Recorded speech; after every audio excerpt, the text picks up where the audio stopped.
a poem about a foster kid and what new love had taught her. So I offer up this humble tale to foster character, a song we sing for Diamond Dear. This is kind of an interesting kind of film, a new kind of creation, like turning a novel or a book into a video with kind of images. So it's kind of a new enterprise that's been going on. Well, it's a very interesting mix of things. First of all, the narrator was marvelous, and I thought you're almost using a Ken Burns technique for the visuals. Very, very limited number of drawings, and yet that doesn't bother me because there's so much movement and such happening on them, and visually interesting. She was the only one who had a defined character, face, body. Mom, Dad, and the dog were all kind of like finger-painted outlines, and that was interesting. So yeah, it's just visually interesting. The sound was great. I love that voice. She was so good at reading the story. I just wanted to say I thought that film, the message was thoughtful, and the delivery of it was simple. I liked it.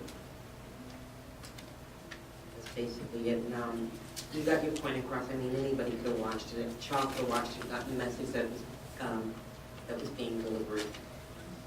I like how they used the tree as a symbol of family and your roots. And I noticed the outlines of the foster parents. Family can be anybody. It doesn't have to be your natural or your biological parents. You can adopt your own family. You can choose your own family. I'm taking it she was a foster child in this home situation, and not having her own roots, had to develop her own.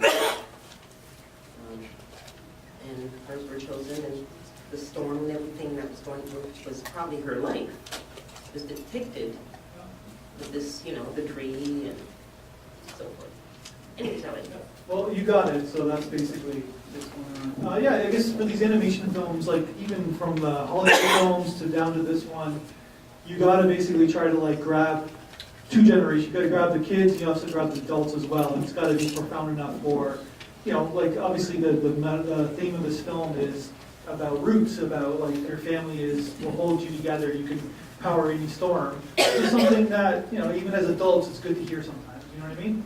And of course, it's a great message for the kids as well. I just thought it was interesting in terms of like media mixing, what's going on right now, and with audiobooks kind of happening, and that kind of being an audio visual book, and especially the fact that it was geared towards children, which they say that, you're brought up with computers, you don't really know anything else, and I just thought it was an interesting kind of exploration of that. So obviously, like not to give anything away, you did see the credit at the end. This is something that we're doing with with the festival, things like that. We're taking novels that kind of won our festival, and we're kind of turning them into movies as well. So we're just, like, hopefully you guys enjoyed this one, and there's like 4 more chapters to go. There you can watch the rest of the chapters if you like. Who keeps coughing? The rest of the chapters as well, and the YouTube channel in the end, and there's a full novel, 10-minute video for each novel in the end.